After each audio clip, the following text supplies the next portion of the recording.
마지막 편지 첫 번째 이야기 60년 늦은 편지. 서울 동대문구 청량리동의 작은 우체국. 2024년 가을 단풍잎이 바람에 흩날리는 오후 3시경이었습니다. 70대 후반의 김순덕 할머니가 무거운 발걸음으로 우체국 계단을 오르고 있었습니다. 평소보다 숨이 많이 가빠 한 계단씩 쉬어가며 올라야 했지만 오늘만큼은 꼭 와야 했습니다. 가방 속에는 노란 봉투 하나가 소중히 간직되어 있었거든요. 60년 전 남편 영수가 보낸 편지였습니다. 봉투는 세월의 흔적으로 모서리가 해지고 빛이 발해 있었지만 순덕 할머니에게는 세상에서 가장 소중한 보물이었습니다.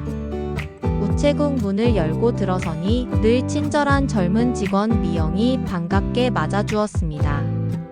순덕 할머니는 이곳의 단골이었거든요. 매달 손자 민수에게 용돈을 붙이러 오고 가끔은 시골에 계신 친구들에게 안부 편지를 보내기도 했으니까요. 하지만 오늘의 순덕 할머니는 평소와 달라 보였습니다. 얼굴에는 깊은 슬픔과 그리움이 어려 있었고 손은 미세하게 떨리고 있었어요. 미영은 순간 할머니의 상태가 심상치 않음을 느꼈습니다. 순덕 할머니가 떨리는 손으로 가방에서 노란 봉투를 꺼내자 미영의 눈이 둥그러졌습니다. 오래된 편지 봉투였거든요. 주소란에는 손으로 정성스럽게 쓴 글씨가 희미하게 남아 있었습니다. 순덕 할머니가 조심스럽게 입을 열었습니다. 이 편지를 보내고 싶다고, 아니 정확히는 되돌려 보내고 싶다고 말했어요. 60년 전에 받았던 편지를 이제서야 보내는 거라고 했습니다. 미영은 처음에는 이해할 수 없었어요. 60년 전 편지를 지금 보낸다니 도대체 무슨 일인지 궁금했거든요. 하지만 순덕 할머니의 눈가에 맺힌 눈물을 보는 순간 함부로 묻지 말아야 할 것 같다는 생각이 들었습니다. 순덕 할머니는 천천히 자신의 이야기를 시작했습니다. 60년 전인 1964년 그때는 25살의 새색시였다고 했어요. 남편 영수와 결혼한 지 겨우 6개월 되던 해였습니다. 그런데 갑자기 영수에게 군대에서 연락이 왔고 급작스럽게 어딘가로 떠나야 했다고 했어요. 그 시절에는 지금처럼 연락이 쉽지 않았습니다. 전화기도 귀했고 편지가 유일한 소통 수단이었거든요. 영수는 떠나면서 꼭 편지를 쓰겠다고 약속했습니다. 그리고 순덕도 답장을 써달라고 부탁했어요. 첫 번째 편지가 도착한 것은 영수가 떠난 지 한 달 후였습니다. 순덕은 그 편지를 받고 얼마나 기뻤는지 모릅니다. 밤새도록 읽고 또 읽었어요. 영수의 글씨체, 영수의 말투, 영수의 마음이 그대로 담겨 있었거든요. 편지에는 영수가 있는 곳이 이야기들이 적혀 있었습니다. 춥고 험한 곳이지만 나라를 위해 열심히 하고 있다는 내용이었어요. 그리고 순덕을 얼마나 그리워하는지 빨리 돌아가서 함께 살고 싶다는 간절한 마음도 담겨 있었습니다. 순덕은 즉시 답장을 썼습니다.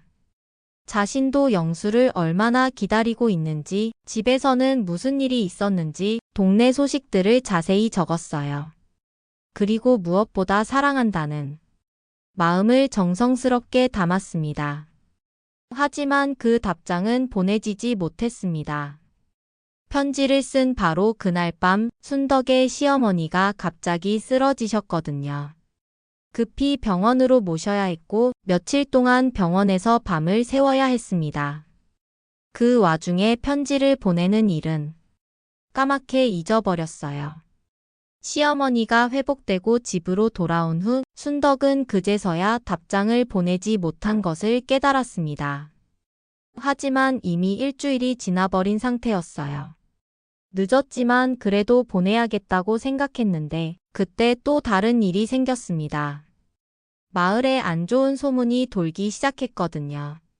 어떤 사람들은 편지를 주고받는 것이 좋지 않다고 말했어요.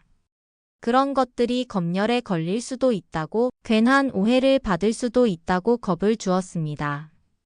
순덕은 어린 새색시라 그런 말들이 무서웠어요. 결국 순덕은 편지를 보내지 못했습니다. 영수에게서 두 번째, 세 번째 편지가 왔지만 답장을 하지 못했어요. 편지를 쓰기는 했지만 보낼 용기가 나지 않았거든요. 나중에 영수가 돌아오면 직접 말하면 된다고 생각했습니다. 하지만 영수는 돌아오지 못했습니다. 1965년 봄 순덕에게 마지막 편지가 도착했어요. 이번에는 영수의 글씨가 아니라 다른 사람의 글씨였습니다. 영수의 동료라고 소개한 그 사람은 영수가 임무 중에 사고를 당했다고 알려왔습니다. 그 순간 순덕의 세상이 무너져 내렸습니다. 답장을 하지 못한 것에 대한 죄책감, 마지막 인사도 하지 못한 후회, 그리고 무엇보다 영수를 영영 볼 수 없다는 슬픔이 밀려왔어요. 순덕은 그동안 받은 영수의 편지들을 모두 상자에 넣어 간직했습니다. 그리고 답장으로 쓰려다 보내지 못한 그 편지도 함께 보관했어요. 60년 동안 그 편지들을 읽으며 영수를 그리워했습니다. 세월이 흘러 순덕은 재혼을 했습니다. 좋은 사람을 만나 자녀도 낳고 평범한 삶을 살았어요. 하지만 마음 한구석에는 항상 영수에 대한 그리움과 미안함이 자리하고 있었습니다. 그리고 지금 순덕 할머니는 병원에서 시한부 선고를 받았습니다. 길어야 몇 달이라고 했어요. 그 순간 순덕 할머니는 결심했습니다. 60년 전에 보내지 못한 답장을 이제라도 영수에게 전해주고 싶다고 말이에요. 물론 영수는 이미 이 세상 사람이 아닙니다. 하지만 순덕 할머니는 믿었어요. 어딘가에서 영수가 여전히 자신의 답장을 기다리고 있을 거라고, 그리고 이 편지가 어떻게든 영수에게 전해질 거라고 말이에요. 순덕 할머니의 이야기를 들은 미영은 가슴이 뭉클해졌습니다. 60년 동안 간직해온 사랑과 그리움, 그리고 미안함이 얼마나 깊은지 느낄 수 있었거든요. 미영은 순덕 할머니에게 말했습니다. 비록 영수 할아버지가 이 세상에 계시지 않지만 이 편지는 분명 전해질 거라고, 60년 늦었지만 그래도 사랑하는 마음은 변하지 않는다고 위로했어요. 순덕 할머니는 노란 봉투를 미영에게 건네주었습니다. 주소는 60년 전 그곳 그대로였어요. 지금은 아마 다른 건물이 들어섰을 테지만 순덕 할머니는 그곳으로 보내고 싶다고 했습니다. 미영은 정성스럽게 우표를 붙여주었습니다. 그리고 순덕 할머니와 함께 편지함에 편지를 넣었어요.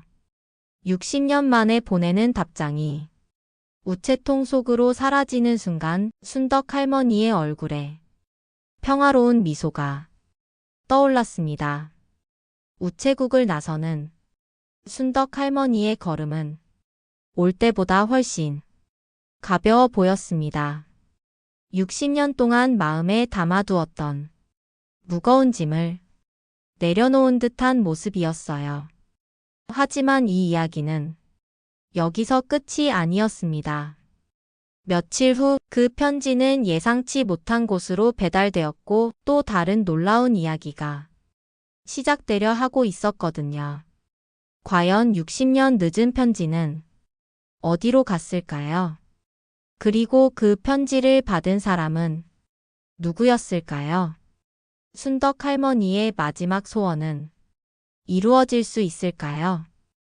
다음 이야기에서 계속됩니다.